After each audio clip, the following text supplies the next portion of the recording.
Coca Cola और Pepsi पर प्रतिबंध और भारत में इनकी बढ़ती बिक्री। नमस्कार दोस्तों, स्वागत है आपका हमारे चैनल जन जागरण मंच पर। आज हम बात करने वाले हैं एक ऐसे मुद्दे पर जो हमारे देश के स्वास्थ्य, आर्थिक हालात और विदेशी कंपनियों के प्रभाव से जुड़ा है। आज हम बात करेंगे कोका कोला और पेप्सी जैसे विदेशी सॉफ्ट ड्रिंक्स के बारे में, जो हमारे देश में तेजी से बिक रहे हैं, लेकिन विदेशों में कई जगहों पर प्रतिबंधित है। आखिर ऐसा क्यों है कि जो उत्पाद दूसरे देशों में बंद हो रहे हैं, वो भारत में खूब बिक रहे हैं और हमें इनसे क्यों बचना चाहिए? आइए जानते हैं। कोका कोला और पेप्सी जैसे सॉफ्ट ड्रिंक्स को हम महज एक ठंडा पेय समझते हैं, लेकिन क्या आपको पता है कि इनमें कई ऐसे रसायन होते हैं जो हमारे स्वास्थ्य के लिए बेहद खतरनाक हैं? इन पेय पदार्थों में बहुत अधिक मात्रा में चीनी, कैफीन, फॉस्फोरिक एसिड और आर्टिफिशियल फ्लेवर्स होते हैं। ये सभी तत्व न केवल हमारे शरीर को नुकसान पहुंचाते हैं, बल्कि दीर्घकालिक स्वास्थ्य समस्याओं का कारण भी बन सकते हैं। चीनी। ये सॉफ्ट ड्रिंक्स चीनी की अधिक मात्रा से भरे होते हैं, जो डायबिटीज, मोटापा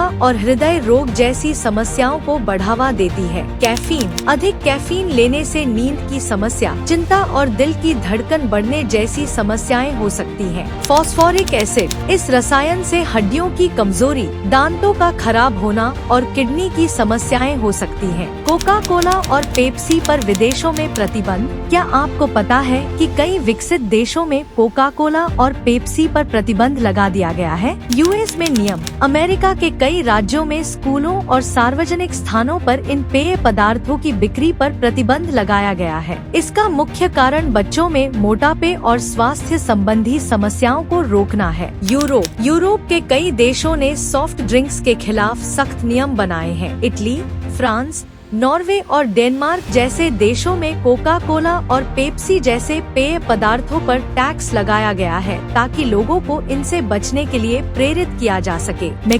मेक्सिको ने भी कोका कोला की बिक्री पर कुछ इलाकों में प्रतिबंध लगाया है। यहाँ सॉफ्ट ड्रिंक्स की वजह से मोटापे और डायबिटीज की दर बहुत बढ़ गई है, जिसके चलते सरकार ने ये कदम उठाया। भारत में बढ़ती बिक्री क्यों और कैसे? जब विदेशों में इन पेय पदार्थों पर प्रतिबंध लगाया जा रहा है, तो भारत में इनकी बिक्री क्यों बढ़ रही है? आक्रामक मार्केटिंग। कोका कोला और पेप्सी जैसी कंपनियां भारत में भारी मात्रा में विज्ञापन करती हैं। वे बॉलीवुड सितारों और खेल हस्तियों के जरिए युवाओं को लुभाती हैं। कम जागरूकता। हमारे देश में स्वास्थ्य के प्रति जागरूकता की कमी है। लोग सॉफ्ट ड्रिंक्स के खतरों को नहीं समझते और इन्हें केवल ठंडा और ताजगी भरा पेय समझकर पीते हैं। लुभावनी कीमत। सॉफ्ट ड्रिंक्स की कीमतें इतनी कम रखी जाती हैं कि ये आसानी से उपलब्ध होते हैं, खासकर ग्रामीण और कस्बाई इलाकों में। कोका कोला और पेप्सी से बचने के कारण। अब आइए जानते हैं कि हमें इन पेय पदार्थों से क्यों बचना चाहिए। स्वास्थ्य को खतरा। ये पेय पदार्थ हमारे शरीर को धीरे धीरे नुकसान पहुंचाते हैं। जो लोग नियमित रूप से कोका कोला और पेप्सी पीते हैं, उनमें मोटापा,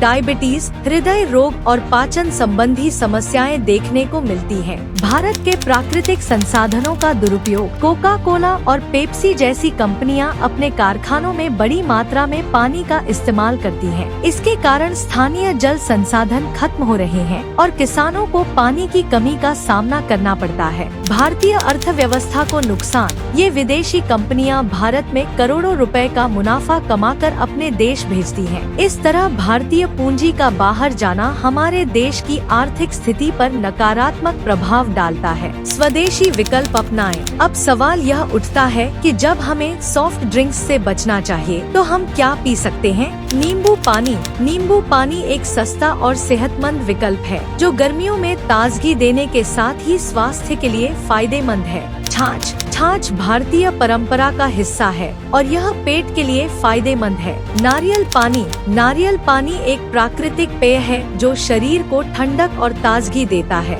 साथ ही इसे पीना भी स्वास्थ्य के लिए फायदेमंद है। बेल का शरबत, गन्ने का रस, आम पन्ना जैसे पारंपरिक भारतीय पेय पदार्थ न केवल स्वादिष्ट हैं, बल्कि ये सेहत के लिए भी लाभकारी हैं। दोस्तों, हमें ये समझना होगा कि कोका कोला और पेप्सी जैसे पेय पदार्थ केवल हमारे स्वास्थ्य के लिए ही नहीं बल्कि हमारे देश की आर्थिक स्थिति के लिए भी हानिकारक है। हमें इन विदेशी कंपनियों का बहिष्कार करना चाहिए और स्वदेशी पेय पदार्थों को अपनाना चाहिए। हमारे छोटे से कदम से न केवल हम अपने स्वास्थ्य की रक्षा कर सकते हैं बल्कि देश की अर्थव्यवस्था को भी मजबूत कर सकते हैं। अगर आपको हमारी ये जानकारी पूर्ण वीडियो पसंद आई हो तो इसे शेयर करें और दूसरों को भी जागरूक करें। हमारे चैनल जन जागरण मंच को सब्सक्राइब करना न भूलें।